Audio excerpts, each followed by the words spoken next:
How's it going, guys? Welcome back to the channel. Today I'm going to be talking about how you can change the appearance of your Metatrader 4 platform. Stay tuned to the end of this video. If you would like to get the templates that I personally use, I'll tell you how you can get all of those for free. So stay tuned to the end of this video and I'll tell you how.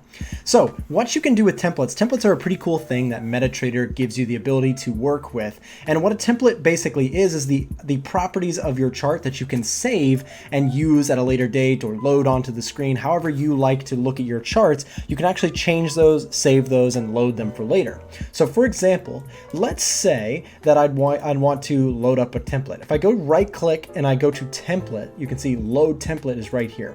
And this is going to pull up all the different templates that I have available to me. For example, let's say I want to change it to the dark version of my charts. You can see here's my preferred dark version of the charts that I like to look at. And let's say I want to load a different one. You can see if I go to load again, you can see I also have, see a moving average, the MAs that I like to take a look at. You can see I have them saved so I can quickly move from one to another here on the charts. What I'm going to do today is I'm going to show you guys how you can actually save your own templates and also load up templates as well. And of course, at the end of the video, I will be telling you how you can get the templates that I personally use and find helpful for free. So what we can do here, let's say we want to, I don't know, we can add some sort of indicator here that we like to look at. Let's say we like to take a look at the relative strength index, and we can add the default RSI here onto the chart. And what we can do, let's say this is the template that we like to look. We're all good. We have the chart looking how we'd like to look at it from the future. Well, we can save this template by going right click, go to template, and click save template.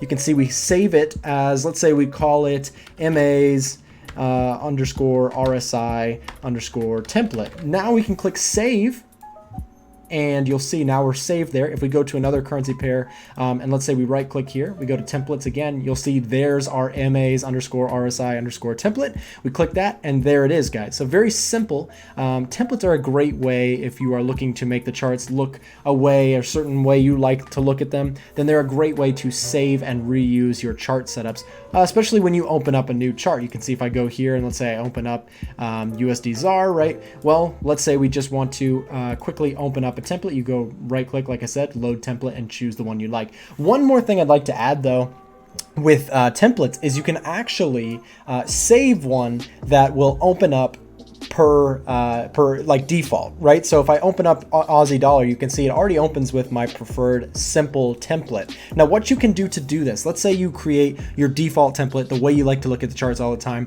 What you can do is you can actually save it as default. I've already got mine set up, but if I click load template, you can see that this one that I'm currently using right now, the template that's on the screen in front of you, is the default template. So I saved the name as default. So whatever you save your default template to, it's going to open up on new charts. Okay, so if you would like to get my templates, the ones that I use personally on the charts, you can get them totally for free. Just click the link down below in the description of this video. It will take you to my website, tradernickfx.com. You can see I've got my templates here for you to download. You just come down to the download link here, click the link, and then you will be given the chance to download all of my personal templates here. I keep it simple. I really only have 3. Feel free to add or change as you will. You can see I've got the dark default, the default, and the MAs all there for you guys. Hopefully this was helpful to you guys. If it was, make sure you hit that subscribe button, support what we do here on YouTube on my channel, and we will catch you on the next video.